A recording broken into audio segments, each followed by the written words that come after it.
अस्सलामुअलैकुम फ्रेंड्स। तो कैसे हैं आप सब लोग? उम्मीद है सब लोग खैरियत से होंगे, आफियत से होंगे।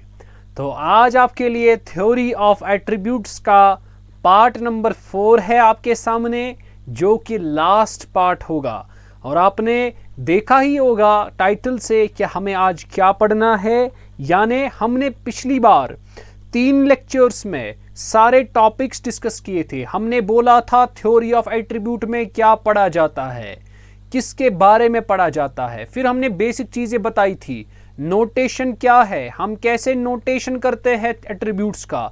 अगर आपकी पॉपुलेशन में कोई एट्रीब्यूट प्रेजेंट नहीं है, उसको कैपिटल लेटर्स में दिखाते हैं, कैपिटल रोमन लेटर्स। और अगर कोई एट्रीब्यूट मौजूद नहीं है, उसको ग्रीक स्मॉल लेटर से दिखाते हैं। ये मैंने पढ़ाया है। उसके बाद हमने बोला था क्लासेस क्या होते हैं, उनकी फ्रीक्वेंसीज क्या होती है, पढ़ाया है कि नहीं है। उसके बाद हमने बोला था कि कॉन्टिंजेंसी टेबल क्या होता है, ये हमने सारा पढ़ाया बेटा। उसके बाद हमने पढ़ाया कि डेटा अगर कॉन्सिस्टेंट होता है तो कब होता है डेटा कॉन्सिस्टेंट। मैंने पढ़ाया था डेटा तब होता है कॉन्सिस्टेंट जब उसकी अल्टीमेट फ्रीक्वेंसीज ग्रेटर देन 0 होती है, यानी पॉजिटिव होती है। तो ये सारा हमने पढ़ा। और क्या पढ़ा था? और हमने इंडिपेंडेंस ऑफ एट्रीब्यूट्स पढ़ा था। दो एट्रीब्यूट्स कब इसको क्या बोलते हैं, इंडिपेंडेंट होते हैं, पढ़ाया था मैंने। उसके बाद मैंने ये भी बोला था अगर दो एट्रीब्यूट्स इंडिपेंडेंट नहीं होते हैं उसको, तब वो उनको बोलते हैं वो एसोसिएटेड है, तो उसको बोलते थे एसोसिएशन ऑफ एट्रीब्यूट्स। फिर मैंने बोला था एसोसिएशन के 3-4 टाइप्स है। एक होता है पॉजिटिवली एसोसिएटेड, दूसरा होता है नेगेटिवली एसोसिएटेड, तीसरा होता है आपके पास इसको क्या बोलते हैं कंप्लीटली एसोसिएटेड, और लास्ट वाला होता है कंप्लीटली डिसोसिएटेड। और फिर मैंने पिछली बार आपको इंडिपेंडेंस पे भी क्वेश्चन करवाए थे, एट्रीब्यूट्स कैसे इंडिपेंडेंट दिखाते हैं। आपको मैंने एसोसिएशन पर भी क्वेश्चंस दिखाए थे। ये सारा हमने पिछले लेक्चर तक डिस्कस कर लिया था। विदाउट वन थिंग जो बच गया उसको बोलते हैं यूल्स कोफिशिएंट ऑफ एसोसिएशन। यूल्स ने भी इस एसोसिएशन को डिफाइन करने की कोशिश की, एक फॉर्मूला दी उसने। चलिए देख लेते हैं। तो इस लेक्चर में सबसे पहले मैं बताऊंगा हमारा टॉपिक क्या होगा आज, यूल्स कोफिशिएंट ऑफ, शाबाश, यूल्स कोफिशिएंट ऑफ एसोसिएशन। तो इसमें हमारे पास एक और इंपॉर्टेंट चीज आ जाएगा, जो कि पंचायत अकाउंट असिस्टेंट 2020 में जो क्वेश्चन पूछा गया था, मुझे उम्मीद है कि 2021 में भी ऐसा ही वाला आपको क्वेश्चन देखने को मिलेगा, यानी इसी टॉपिक पे आपको क्वेश्चन मिलेगा। तो अगर आपको वो क्वेश्चन देखना है, आप वीडियो में बने रहे, पूरा बने रहे। देखिए उन्होंने कितना आसान सवाल पूछा था, बिल्कुल आसान, जिसने पढ़ा था वो आसानी से कर सकता था। तो चलिए फिलहाल हम स्टार्ट करते हैं। यूल्स कोफिशिएंट ऑफ एसोसिएशन, है ना। अब देख लीजिए बेटा, मैंने आपको मेथड नंबर 3 पढ़ाया था। अगर आपको याद है पिछला लेक्चर देखो। अगर आपने पिछला लेक्चर नहीं देखा है, मैं रिक्वेस्ट करता हूं पिछला लेक्चर आप देखो। क्यों? तब तक चीजें समझ नहीं आ जाएंगे जब तक आप पीछे देखोगे नहीं। पीछे 3 लेक्चर जो है आई बटन में प्रोवाइडेड है, उसको आप पहले सीक्वेंस वाइज देखा करो, तब जाके वीडियो समझ आता है। वरना आप बीच में घुसते हो वीडियो में, फिर बोलते हो सर समझ ही नहीं आया। अरे भाई सीक्वेंस तो फॉलो करो ना, कुछ हम करें कुछ आप करो, आप कुछ नहीं करो हम ही सारा करें, ऐसा तो हो नहीं सकता ना। आपको भी कुछ करना है, हमें भी कुछ करना है, ये मिलजुल का काम है। एक ही बंदा इसमें कुछ नहीं कर सकता, है ना। एक ही बंदा अगर कर लेता तो सारा मैं ही एग्जाम भी आपका ही दे लेता, है ना। तो मगर ऐसा हो नहीं सकता। आपको खुद भी थोड़ी मेहनत करनी पड़ेगी, थोड़ा आपको पहले से वीडियो देखना पड़ेगा, मिस नहीं करना है। हर एक पॉइंट इंपॉर्टेंट होता है बेटा। तो चलिए स्टार्ट कर लेते हैं यूल्स कोफिशिएंट ऑफ एसोसिएशन। हमने आपको बोला था अगर ए और बी आपस में इंडिपेंडेंट होंगे, क्या होंगे? इंडिपेंडेंट। हमने बेटा जी आपको बताया है जब ए और बी इंडिपेंडेंट होते हैं, ये पढ़ाया था हमने। फिर मेथड नंबर 3 को याद दिलाओ, फिर हमने याद दिलाओ मेथड नंबर 3 को, इंडिपेंडेंसी, क्राइटेरियन फॉर इंडिपेंडेंसी। मैंने बोला था ए बी की फ्रीक्वेंसी को अगर मल्टीप्लाई करेंगे, ए बी की फ्रीक्वेंसी को अगर मल्टीप्लाई करेंगे अल्फा बीटा, यानी ये आपको पॉजिटिव फ्रीक्वेंसी नेगेटिव फ्रीक्वेंसीज का multiplication is equal to contrary frequencies का मल्टीप्लीकेशन, ये हमने पढ़ाया था। मगर जब आपके पास या तो डिसोसिएशन होगा, या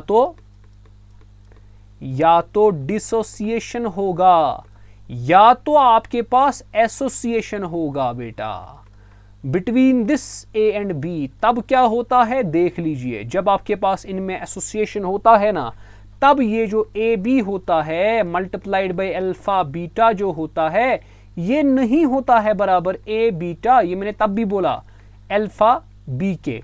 तो तब क्या बोलते हैं, तब हम बोलते हैं कि ये हमारा एसोसिएटेड है। अब क्या है, हमारा ए और बी जो है ये समझ लीजिए कि ये आपस में क्या है, एसोसिएटेड है।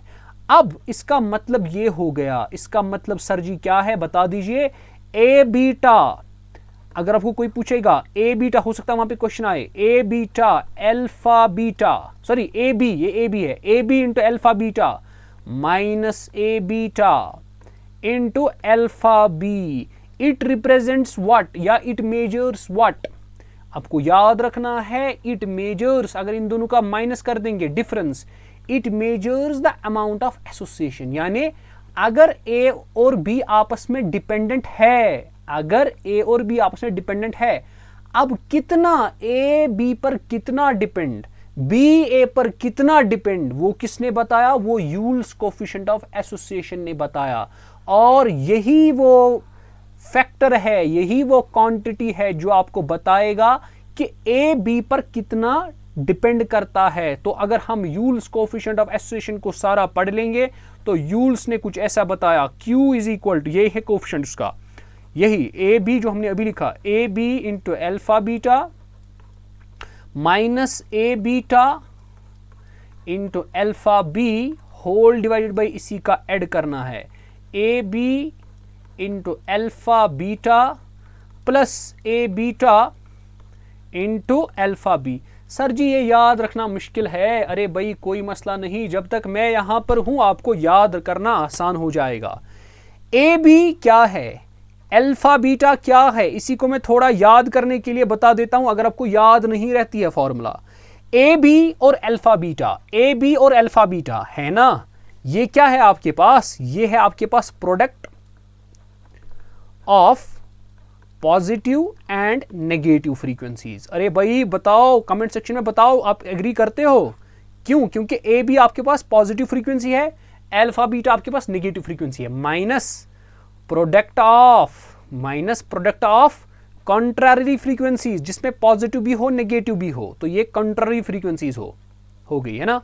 डिवाइडेड बाई क्या करोगे, डिवाइडेड बाई करोगे इन्हीं का sum, that means product of positive and negative frequency plus product of contrary frequencies. ऐसे करके अगर आपने याद रख लिया बिल्कुल आसान हो जाएगा। तो चलिए ये आपने समझ लिया, अब हम चलते हैं इसी को एनालाइज करते हैं।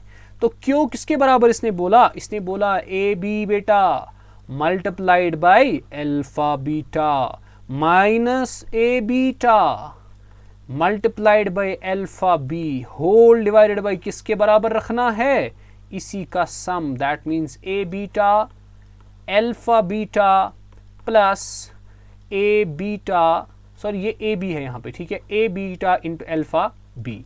अब इसके कुछ केसेस है, देख लीजिए केसेस अच्छे से देख लेना। केस नंबर 1 बताता है अगर आपको कहीं से क्यों जो है यानी coefficient of Yule's coefficient of association 0 निकल गया बेटा, अगर आपको कहीं से यूल्स कोफिशिएंट ऑफ एसोसिएशन 0 निकल गया, समझ लेना। देखिए अगर इसको आप देखेंगे ना, ये कब 0 निकलेगा, ये तब जीरो निकलेगा जब आपके पास ऊपर वाली टर्म जीरो आएगी। दैट मीन्स ये तब जीरो इंप्लाइज, ये कब जीरो निकलेगा, A B multiplied by alpha beta minus A beta multiplied by alpha B, ये जब जीरो आएगा ना तभी तो क्यों जीरो आएगा। इसका मतलब मैं कह सकता हूं A B multiplied by alpha beta it should be equal to A beta alpha B. इसका मतलब ये कब होता है इसके बराबर, जब आपके पास इंप्लाइज ए और बी क्या होंगे, इंडिपेंडेंट। ये मेथड नंबर 3 है बेटा। इसका मतलब समझ लो, अगर आपके पास यूल्स कोफिशिएंट ऑफ एसोसिएशन जीरो निकल रहा है, आपको खुद समझ आना चाहिए कि अगर यूल्स कोफिशिएंट ऑफ एसोसिएशन जीरो है तो ए और बी इंडिपेंडेंट होंगे। ए और बी में कोई भी डिपेंडेंसी नहीं होगी, कोई भी एसोसिएशन नहीं होगी। इसका मतलब यहां पे नो एसोसिएशन दिखाएगा। अरे बेटा समझ आ रहा है कि नहीं आ रहा है, समझ लो कि समझ लो, आगे चलो आगे चलो। केस नंबर 2 बेटा, हो सकता है आपका Q 1 के बराबर आए। सर जी Q1 कब आएगा, सर जी Q1 कब आएगा, 1 कब आएगा, इसके 2 केसेस है, समझ लेना, अभी समझ लेना। सबसे पहले मैं क्या काम करूंगा, हम इसको उठाएंगे यहां से ताकि मैं यहां पे अच्छी तरीके से आपको शो करूंगा। चलिए जी, ओके, इसको क्या कर लेते हैं हम, इसको हम उठा लेते हैं। चलिए इसको उठा लेते हैं हम। ओके, तो चलिए बेटा अब इसको हम यहां पे रख लेते हैं। चलिए अब देख लो, अब देख लो, अच्छे से देख लेना। अगर Q हमारा 1 होगा, 1 कब होगा सर जी, 1 तब होगा जब आपके पास या तो ये, समझ लो मैं दूसरा कलर यूज कर रहा हूं, अच्छे से समझ लेना, या तो ये टर्म जीरो होगी और ये टर्म भी जीरो होगी, है ना। या तो ये टर्म जीरो होगी, तभी जाके तो ये कैंसल हो जाएगा ना, तभी जाके 1 बनेगा। अरे समझ नहीं आ रही है बेटा, बात समझ नहीं आ रही है ना। इसका मतलब अगर किसी तरह से ये जीरो आया, ये जीरो आया, ये भी तो जीरो बनेगा ना, ये सेम ही है, सिंपल सी बात है। फिर ये कैंसिल होके 1 बनेगा। अब ये जीरो आने के 2 केसेस है, ये जीरो आने के कब कब केस है, देखो दिस इज पॉसिबल, कब कब पॉसिबल है, जब व्हेन नंबर 1, जब या तो ए बीटा जीरो बनेगा, है ना, सिंपल। जब ए बीटा जीरो बनेगा, zero into this is zero, zero into this is zero, ये खत्म, तो ये डिवाइड बाई 1, तो आंसर आ जाएगा 1। या अल्फा बी जीरो बनेगा, तो दोनों में से, जब दोनों में से कोई भी एक जीरो बनेगा ना, तो इसका मतलब ये क्या बनेगा, Q तब 1 बनेगा। और याद रखना है, जब आपका Q1 होगा तब हम बोलते हैं इट इज कंप्लीटली एसोसिएटेड। अरे भाई क्या बोलते हैं, इट इज कंप्लीटली एसोसिएटेड, या हम इसको दूसरा नाम कहते हैं इट इज परफेक्ट।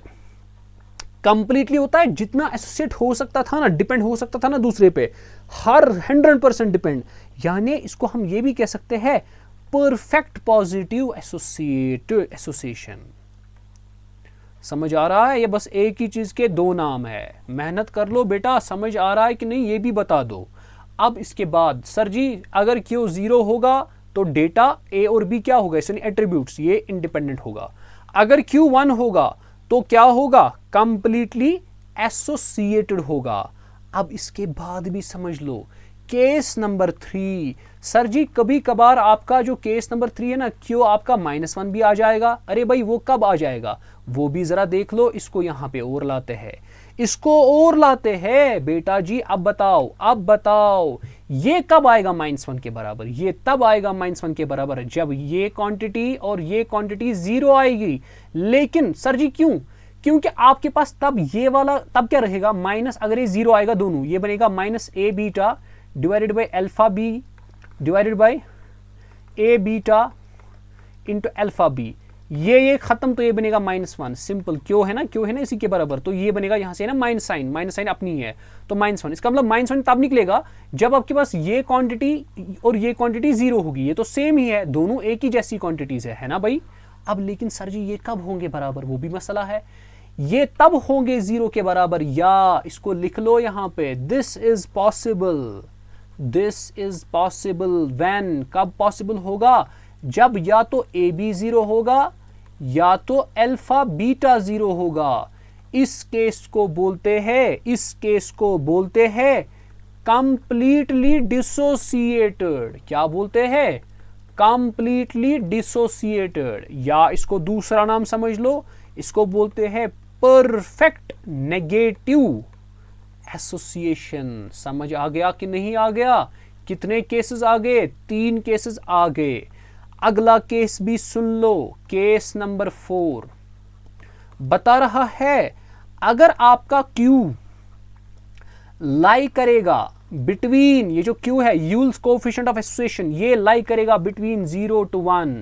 किसमें करेगा? 0 to 1। बता रहा है आपकी जो एसोसिएशन बनेगी ना वो पॉजिटिव एसोसिएशन होगी। सिंपल है बेटा, सिंपल है। बता रहा है केस नंबर 5 अगर आपका Q लाई करेगा ना बिटवीन -1 to 0, समझ लो वो नेगेटिव एसोसिएशन है। समझ लिया आपने? बस यही है यूल्स कोएफिशिएंट ऑफ एसोसिएशन। अब लेकिन इसको थोड़ा याद कैसे रखना है, देख लीजिए याद कैसे रखना है। सिंपल सी बात है भाई। यहां पे मैं क्या काम करता हूं, ऐसे काम कर लेते हैं। सर जी क्या कर रहे हो, समझ ही नहीं आ रहा है। कोई बात नहीं, अभी आएगा बेटा, अभी आएगा। तो इसको यहां पे माइनस में रख लो। ये एक्सट्रीम लेफ्ट है, ये एक्सट्रीम राइट है, ये बीच वाला वैल्यू दैट मीन 0 होगा। ठीक है, उसके बाद यहां पे एक, यहां पे एक और यहां पे एक, इसी तरह यहां पे एक, यहां पे एक, यहां पे एक, है ना। अब समझ लो ये आपका 0 है, ये आपका -0.5 है, फिर बनेगा -1, फिर बनेगा ये 0.5 और बनेगा 1। समझ लो। अब जब मैंने अभी बोला जब यूल्स कोएफिशिएंट, ये यूल्स के वैल्यूज है, क्यू के वैल्यूज है, these are the values of Q. अभी मैंने बोला जब आपका वैल्यू 0 आएगा तब क्या होता है एट्रीब्यूट्स? इंडिपेंडेंट। जब आपका Q1 आएगा उसका वक्त क्या होता है? Completely associated. बताया था बेटा, बताया था। याद कर लो। जब मैंने आपको अभी बोला जब आपका हो जाएगा Q-1, इसका मतलब कंप्लीटली, अरे भाई बताओ, डिसोसिएटेड। यार क्या कर रहे हो? इसके बाद देख लीजिए अब अगर आप इंडिपेंडेंस यानी 0 से लेकर 1 तक जाओगे आपका एस पॉजिटिव एसोसिएशन जाएगा। लेकिन जितना जितना आपका Q का वैल्यू 0 से बढ़ेगा उतना आपको एसोसिएशन स्ट्रांग बनती जाएगी। इसका मतलब यहां पर एसोसिएशन वीक होगी, यहां पर एसोसिएशन स्ट्रांग होगी। लेकिन कौन सी वाली एसोसिएशन? Positive association.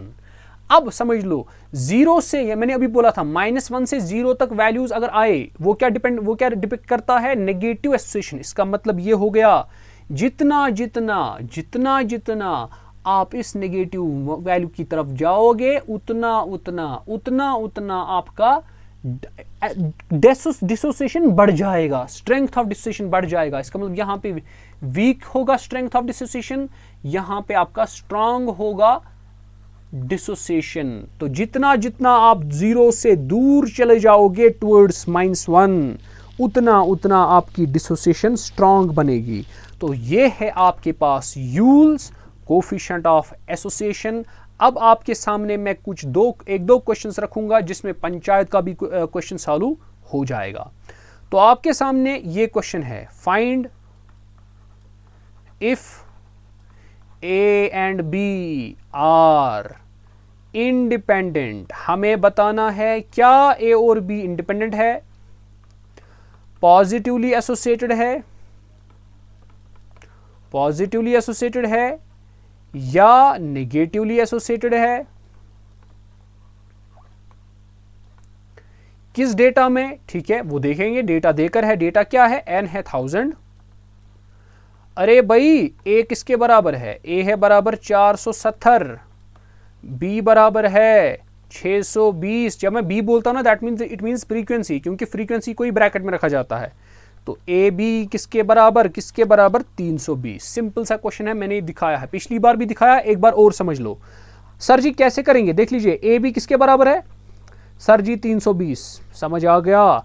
सर जी ए और बी का अलग अलग मल्टीप्लाई करेंगे, कितना बनेगा? डिवाइड बाय n कर लेंगे, वो बनेगा 470 multiplied by 620 divided by 1000, 0 0 0 0 0 cancel, तो डिवाइडेड बाई 10 होके बनेगा 4.7, है ना, ये बनेगा ना 4.7, इंटू करोगे 62 तो करीब करीब 290 कुछ आ जाएगा, है ना, ये देख लेना। उसके बाद क्या आ जाएगा, सिंपल ये 200 में ही आएगा, ठीक है, 291 कुछ हो सकता है, कुछ आ सकता है।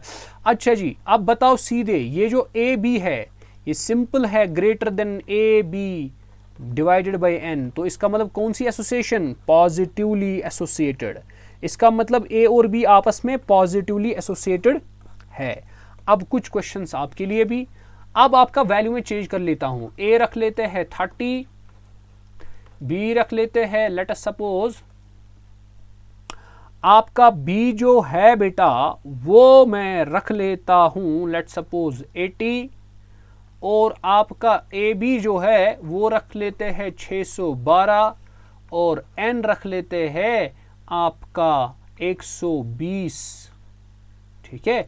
आपको बताना है ए और बी पॉजिटिवली एसोसिएटेड है, नेगेटिवली एसोसिएटेड है या इंडिपेंडेंट है। अब लास्ट वाला क्वेश्चन बेटा जी पंचायत अकाउंट असिस्टेंट का। अब गौर से सुन लो, देखो उन्होंने क्वेश्चन कैसे दिया है, बिल्कुल आसान सा क्वेश्चन। सर जी क्वेश्चन जरा लिख लीजिए, पहले क्वेश्चन लिख लेते हैं। बता रहा है इफ, देखिए क्वेश्चन क्या पूछ रहा है पंचायत में, if n is equal to 200। बिल्कुल अगर आप इसी को पढ़ोगे जो मैंने पढ़ाया, आपको हर कोई क्वेश्चन निकलेगा, बस आपको ये भरोसा होना चाहिए। और कमेंट सेक्शन में ये भी बताओ कि आपको इसके एमसीक्यूज चाहिए, अगर चाहिए तो बताओ कितने वीडियोस में एट्रीब्यूट्स पे लाऊं जो एमसीक्यूज होंगे। तो आप कमेंट सेक्शन में जितने बताओगे तो मैं कोशिश करूंगा अपनी तरफ से जितनी मेरे से हो सके तो मैं उतना अगर आपको नहीं चाहिए तो वो भी बताओ, अगर चाहिए एमसीक्यू में वीडियो कोई बनाऊं तो आप बता दीजिए, कमेंट सेक्शन में जरूर लिखिए, अपनी राय कमेंट सेक्शन में जरूर लिखनी चाहिए। तो चलिए अब n इज इक्वल टू 200 बता रहा है, विच, ये बराबर ऐसे ही पूछा था पंचायत में, which of the options match the ultimate frequencies, match the ultimate frequencies given there are two independent attributes। ये अब उधरी से बता रहा है, देखिए थोड़ा सवाल में ट्विस्ट लाया है, उधरी से बोल रहा है हमारे पास जो एट्रीब्यूट्स है ना वो इंडिपेंडेंट है बेटा, वो इंडिपेंडेंट है। क्या मतलब, और ये देकर है ए की फ्रीक्वेंसी जो है वो 100 है, बी की फ्रीक्वेंसी जो है वो 140 है। तो आपको क्या निकालना है, जो अल्टीमेट फ्रीक्वेंसी है वो किसके बराबर है। ऑप्शन नंबर ए देकर है 60, ऑप्शन नंबर बी स्क्रीन पे 70, option number C 80, option number D 90। तो कीजिए इसको 1 लाख के लिए सॉल्व। सबसे पहले आपको बेटा जी ये पता होना चाहिए, ये उधरी से बताता है ना दो, ये जो है ए और बी ये आपस में इंडिपेंडेंट है, लेकिन सर जी आपने पढ़ाया है अगर दो एट्रीब्यूट्स इंडिपेंडेंट होते हैं तो फिर ए बी प्रोडक्ट की फ्रीक्वेंसीज होती है बराबर ए मल्टीप्लाइड बाय बी की frequency whole divide by N. ये मैंने बोला है, ए बी पता ही नहीं है, यही तो निकालना है ना। इसने बोला था ना अल्टीमेट फ्रीक्वेंसीज को बेटा मैच कर लो, मैच कर लो, मैच कर लो, मैच कर लो, है ना, यही बोला था ना इसने। अब जरा सुन लो बेटा, तो ए बी आपके पास किसके बराबर आ जाएगा, ए किसके बराबर है, ए है 100, बी किसके बराबर है 140, होल डिवाइड बाय एन किसके बराबर है 200। तो 0 0 कैंसल, 0 0 कैंसल, है ना। तो 1 14 मल्टीप्लाइड बाय 10 है ना, नहीं 2 1 जार 2 7 जार, तो 7 मल्टीप्लाइड बाय 10 इज 70। तो ऑप्शन नंबर बी इसका करेक्ट आंसर आ जाएगा बेटा। अब अगर इससे लेट अस सपोज उसने थोड़ा और ट्विस्ट रख लिया, इसमें से कोई ऑप्शन मैच ही नहीं हो रहा है। अब अगर ए बी आपने कुछ निकाला लेकिन वो इनमें से कोई मैच ही नहीं हो रहा है, इसका मतलब फिर आपको कॉन्टिंजेंसी टेबल जरूर बनाना पड़ेगा। दैट मीन्स अब आपको फिर ऐसे करना है, ये आपका कॉन्टिंजेंसी टेबल है बेटा, ये ए है, ये अल्फा है, ये बी है, ये बीटा है, ये टोटल है, ये भी टोटल है। मान लेते हैं अब अगर आपको यहाँ पर 70 दिया ही नहीं होता, कुछ और वैल्यू दिया होता, मिसाल ये आपका कितना था एन यहाँ पे होता है ना, एन यहाँ पे 200 है, और आपका ए कितना है 100 है, तो ये आपका 100 ए है, और बीटा कितना है, बी है 140। इसका मतलब 140 को कितना सम करेंगे वो 200 बनेगा 60, इसको कितना करेंगे ये 100 और बनेगा। अब हमने ए बी निकाला 70, ये 70 निकल गया। बताओ 70 को क्या ऐड करेंगे वो 100 बनेगा 30। बताओ 70 को क्या ऐड करेंगे वो 140 बनेगा, 70 ही ऐड करेंगे, है ना।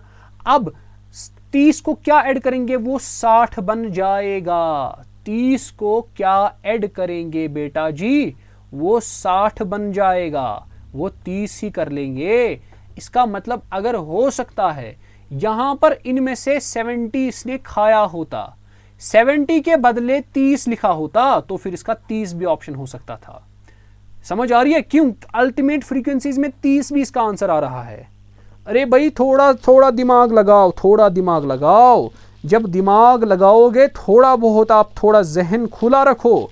ऑप्शंस इसने अगर 70 नहीं लिखा होता, ऑप्शंस 30 अगर लिखा होता तो भी सही होता, लेकिन थोड़ा फिर क्वेश्चन बड़ा हो जाता। आई होप आपने पंचायत अकाउंट असिस्टेंट के क्वेश्चन को अच्छी तरह से एनालाइज किया होगा, समझा होगा कि मैं बताना क्या चाह रहा हूं, और उम्मीद करता हूं जो मैं बताना चाहता हूं वही आपने भी समझ लिया होगा। तो चलिए ये हमारा थ्योरी ऑफ एट्रीब्यूट्स जो है ये कंप्लीट हो गया। इसी के साथ हमारा स्टैटिस्टिक्स ये हमारा पोर्शन कंप्लीट हो गया। अब आप मुझे कमेंट सेक्शन में ज़रूर सारे के सारे जो भी देख रहे हैं वो ज़रूर बताओ कितने एमसीक्यूज़ आप चाहते हो इस एट्रीब्यूट पे, या अगर आप चाहते हो तो वो भी बताओ, अगर नहीं चाहते हो तो वो भी बताओ, तो उसी के अकॉर्डिंगली मैं वीडियो बनाऊंगा आपके लिए। तो आप हमारे साथ बने रहिए, क्योंकि अब हमें आपके स्टैटिस्टिक्स के बाद नहीं, जब एमसीक्यू ख़त्म हो जाएगा उसके बाद जीके आ जाएगा। और जीके में आप बता दीजिए, मैं बोल रहा हूं कि हम ज्योग्राफी ऑफ इंडिया स्टार्ट कर लेंगे, यानी आप समझ लीजिए मेरे दिमाग में चल रहा है हम फिजियोग्राफिक डिविजन्स ऑफ इंडिया पढ़ेंगे। ठीक है, फिजियोग्राफिक डिविजन्स ऑफ इंडिया। अगर आपके मन में कुछ और है आप बता सकते हैं, या अगर आप इसी पे मुत्तफिक है तो वो भी बता दीजिए कमेंट सेक्शन में। तो दो कमेंट सेक्शन में चीजें बतानी है, एक तो एमसीक्यूज, और आप नेक्स्ट जो हमारे पास सब्जेक्ट होगा वो जीके होगा स्टैटिस्टिक्स के बाद। तो जीके में हम कौन पढ़े, ज्योग्राफी ऑफ इंडिया पढ़े या ज्योग्राफी ऑफ कश्मीर JNK पढ़े, दोनों में से कौन सा पढ़े वो आप मुझे कमेंट सेक्शन में जरूर बताएंगे। तो चलिए उम्मीद करते हैं, आशा करते हैं आपने एंजॉय किया होगा लेक्चर को और समझ लिया होगा, अच्छी समझ से आपने इस लेक्चर को पढ़ा होगा, देखा होगा। हम मिलते हैं अगले वीडियो में, अगले क्लास में, अगले टॉपिक के साथ। अब अगला सब्जेक्ट होगा दूसरे सब्जेक्ट के साथ। तब तक के लिए खुदा हाफिज।